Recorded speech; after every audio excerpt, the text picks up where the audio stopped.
Now by our panel. Scott Jennings, if I could begin with you. You're aware of the president's frequent attacks on some of the most revered figures in the military. We saw with Bill McRaven. I don't have to repeat his record. We saw with John McCain. We saw with Khizr Khan.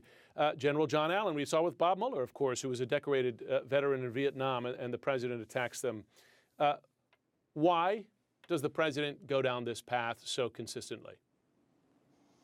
Well, I think the president obviously takes very personally when people attack him politically, as a lot of presidents do. But I think what he needs to focus on is delineating between the political differences of opinion that he has with these folks and their service. I mean, I, for one, as a Republican, am grateful for Admiral McRaven. I mean, this man went out and put his life on the line and killed terrorists so that my children can grow up in a world that's safe for freedom and democracy. I'm grateful for that, and he's earned his right to have a political opinion. He's earned his right to criticize the president, and if he wants to get into a political argument with the president, that's fine. I think we can actually have political disagreements with former military heroes like Admiral McRaven without getting personal and without denigrating their service. And so what I'd like to see us be able to do as a Republican Party here is say, look, we honor your service. We don't agree with you politically, but we can still honor your service while having those. Scott, to be fair, you're calling it political. I just want to remind our viewers what McRaven said. McRaven said that to have a president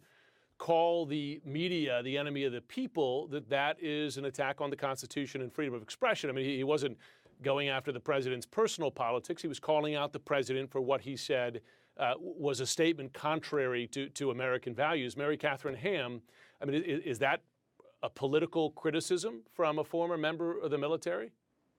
I mean, yeah, I think they can have a political disagreement about that and about, I think I would maybe disagree with McRaven about whether it's the biggest threat to democracy in our lifetimes. But that's a case you can make if you want to make the case. He doesn't make the case. And this is about him.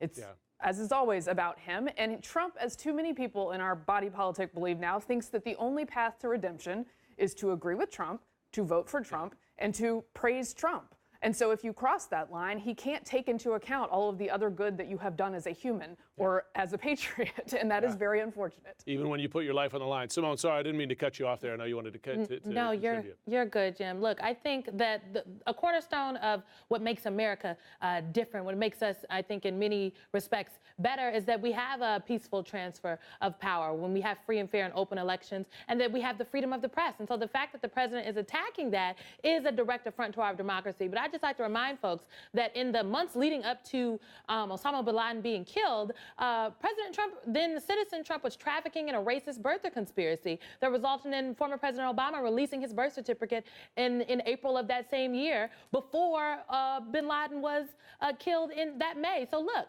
Donald Trump, he says he cares so much about the veterans. He says he cares so much about our military. But at every single turn, he has given them a proverbial middle finger. And I just don't know how much longer he's going to get away with it.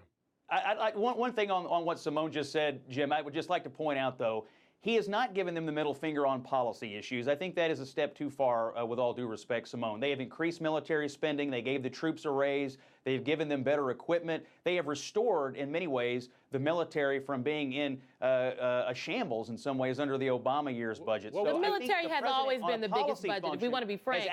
No one ever skips on the military. The military has always been the biggest budget. No one is skimping on the military here, so I think it's an affront. It had fallen into great disrepair during the Obama years, and they have absolutely increased military spending and given the troops a much-needed pay raise. That's absolutely true. Okay, well, you can debate whether that gives the president the right to repeatedly attack servicemen with many decades. It does not give him the right to do that. And of course, the president did not have the military. Okay, of course, and the president did not volunteer for service. But Kirsten Powers, I want to ask you a question. The GOP today tweeted support, in effect, for the president's attack on McRaven and made this claim that McRaven is, in effect, political, saying that he reportedly was interested in being in Hillary Clinton's vice president, which McRaven and the Clinton campaign have denied. But why is the GOP following the president down this path? Well, that was exactly what I was going to ask. Is basically, even if you were to allow for all sorts of contingencies here, at the end of the day, even if he is, treating the military well and they believe they're being treated well, it wouldn't matter how much money a Democrat was giving to the military and if they spoke about a veteran this way. So the question is, why are Republicans backing him up on, I mean, not even seemingly angry at him about it, and then backing him up on it. I mean, this is just so far from anything that I recognize from how Republicans normally act when we're talking about people who've served the country. I also want to say, even if he had been a Hillary Clinton supporter, it wouldn't make this okay. So, you know, he has a right to support whoever he wants to support. It so happens he says he didn't support Hillary Clinton, but even if he did, he still deserves a basic amount of respect for his service and for what he did in terms of bin Laden. Mary Catherine, again, taking this in the bigger picture, because it's certainly not the first man or woman in uniform that he has attacked, or formerly in uniform.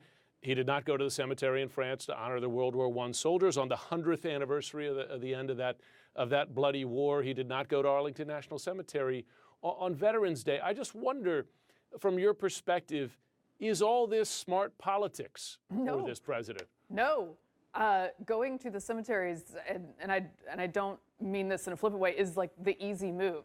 You go and you pay respects. It's far easier than all those who lay within those cemeteries, the things that they had to do.